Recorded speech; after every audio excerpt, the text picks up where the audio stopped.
My name is Nate Appel. I currently work at Google within the Safety and Security Department, and this is the Running for Hope project. I began this project earlier this year in January with one goal in mind: helping those in need. Several people throughout the Bay Area are constantly hungry, in need of clothing, comfort, and support. That's why I'm doing this project.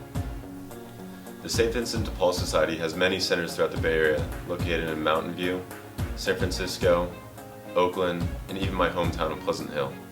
The main idea behind my project is that I'm raising money for those in need by running miles. So far, I've run about 500 miles this year, and I'm on pace to reach 730 miles for the year of 2016. I wouldn't be able to do this project without the help, support, and assistance from my family, my friends, and my coworkers here at Google.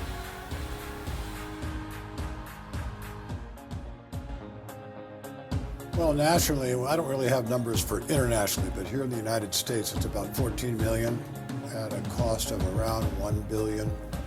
And the reason the cost is that, I know the number sounds high, but the reason the cost is even that low to help 14 million people is because there are about 11 million volunteer hours that go into providing that assistance. Well, I don't have the state numbers, but I do have the national numbers and the Contra Costa County numbers.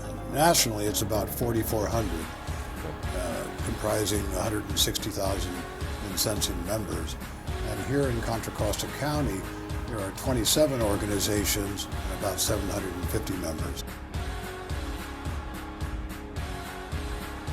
We get probably 100 sheltered families, and when I say sheltered, those are people that are, for lack of a better term, not homeless. So there's about 100 sheltered families that come, and they average in size from 4 to 5 members. They can be as small as 1 member. We would count that as a family. And then we have about 15 to 20 homeless families that come per week as well. They don't vary too much during the holiday season, although as you might imagine, on the day before Thanksgiving, we're here quite late because people know it's going to be closed on Thursday and Friday. And they tend to be a little bit higher at the end of the month versus the first of the month. The main thing they come for is food, bags of food and food vouchers, and then clothing vouchers that they can take down to the St. Vincent de Paul store and get 2 sets of clothes, including shoes and jackets for each member of the family. But we'll also provide some referrals for reductions on their PG&E bills, other utilities bills, for rental assistance for transition. Maybe someone needs a deposit to move from one location to another.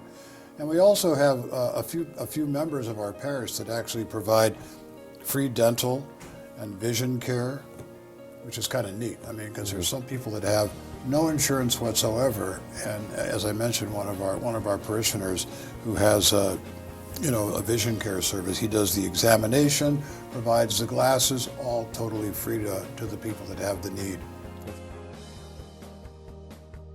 Well, we have a pretty generous parish here. I mean, this parish in Contra Costa County is the most generous in terms of the amount that they actually contribute.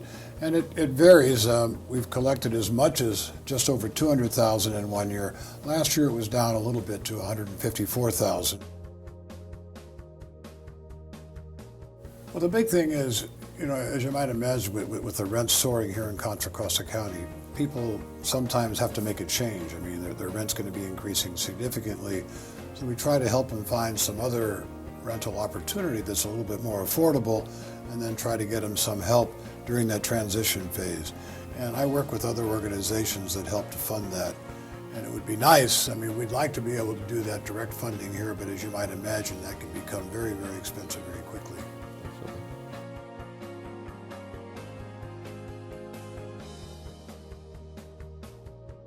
We actually, sometimes the district management complains because we probably give out at least 70% of the vouchers in Contra Costa County. And I think that's because, we have a lot of people that come and visit us from the Monument Corridor, and that's where the need is. So I would say on an annual basis, if you discount the value of the clothes based on what you would pay for them in the stores, the amount that's given out countywide is about 100,000 in terms of clothing, and we do about 70,000 of that here.